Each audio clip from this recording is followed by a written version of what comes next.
मैं राहुल गांधी की सुरक्षा को लेकर चिंतित हूं, असल में बहुत चिंतित हूं। क्या मुझे लगता है कि उनकी जिंदगी को खतरा है? हाँ, बिल्कुल लगता है।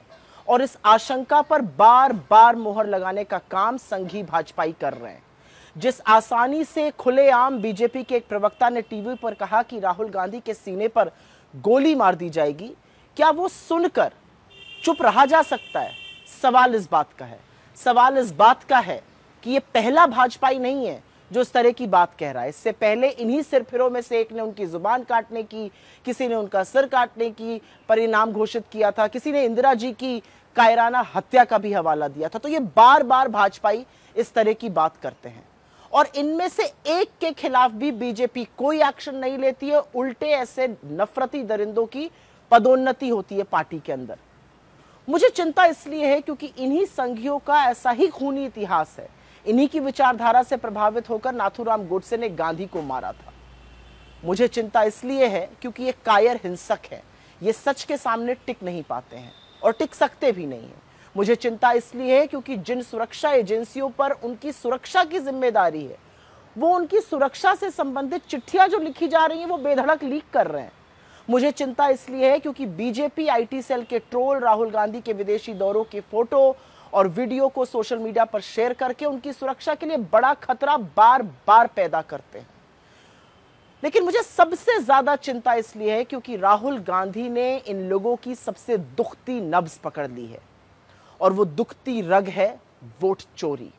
कैसे लोकतंत्र में चुनावों के साथ लगातार खिलवाड़ करके सत्ता हासिल की जा रही है और राहुल जी ये पुख्ता सबूतों के साथ देश को बता रहे हैं। दिक्कत तलब बात यह है कि उनके सबूत, उनका बताया सच आज घर घर पहुंच गया है और वोट चोर गद्दी छोड़ का नारा देश भर में गूंज रहा है। मुझे चिंता इसलिए है क्योंकि हमने अपने नेताओं को हिंसा के चलते खोया है। मुझे चिंता इसलिए है क्योंकि 14 साल के राहुल गांधी ने अपनी दादी को 32 गोलियां झेलकर इस देश की एकता के लिए शहीद होते देखा और महज 7 साल के अंदर अपने पिता के शरीर के चिथड़े उड़ते हुए देखे क्योंकि उन्होंने आतंकवाद के खिलाफ घुटना टेकने से मना कर दिया था। और इसलिए हमें चिंता है, इसलिए हमें चिंता है क्योंकि राहुल गांधी आज इस देश का भरोसा है, सच की वो आवाज है जिन्हें कोई ताकत चुप नहीं करा सकती। शोषितों के वो रहनुमा हैं जिन्होंने हक की एक लंबी लड़ाई लड़ने के लिए कमर कस ली है। गरीबों को वो गले लगाते हैं, ढांढस बंधाते हैं और इसीलिए राहुल गांधी हर किसी को अपने से लगते हैं। वो आज लोकप्रिय नहीं है, वो आज जननायक है, निडर है, अडिग है, बेखौफ है और इसी से बीजेपी को दिक्कत है। घोर असहमतियों को संवैधानिक ढांचे से सुलझाया जाना चाहिए।